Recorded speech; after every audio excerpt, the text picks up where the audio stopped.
कहानी संघर्ष और साहस।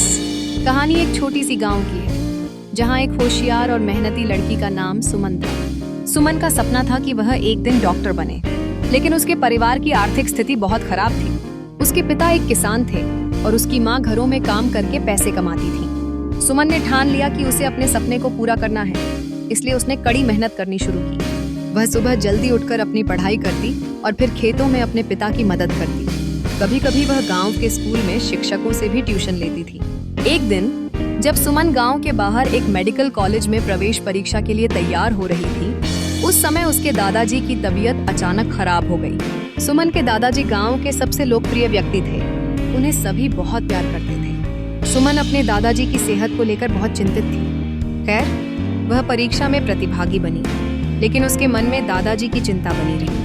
कुछ दिन बाद जब सुमन परीक्षा के परिणाम का इंतजार कर रही थी, उसे यह दुखद खबर मिली कि उसके दादाजी की मृत्यु हो गई। यह सुनकर सुमन का दिल टूट गया। उसे लगा जैसे उसका पूरी दुनिया से विश्वास उठ गया हो। अपने दादाजी की याद में उसने खुद को समझाया कि उन्हें गर्व होता अगर वह अपने सपने को पूरा करती। उसने अपने दादाजी की तस्वीर को अपने दिल से लगा लिया और फिर से पढ़ाई में जुट गई। सुमन ने दादाजी की याद में अपनी ताकत को तराशा और परीक्षा में उच्चतम अंक प्राप्त किए। जब उसे मेडिकल कॉलेज में प्रवेश मिला तो उसने यह फैसला किया कि वह अपनी दादाजी के सपने को साकार करेगी। वह अपनी दादाजी के प्रेम और सिखाई हुई मेहनत के मूल्यों के साथ आगे बढ़ी। उसने न केवल डॉक्टर बनने का सपना पूरा किया, बल्कि गांव में स्वास्थ्य जागरूकता फैलाने का भी कार्य किया। सुमन ने साबित किया कि संघर्ष और साहस के साथ किसी भी दुहक को पार किया जा सकता है और सपनों को साकार किया जा सकता है।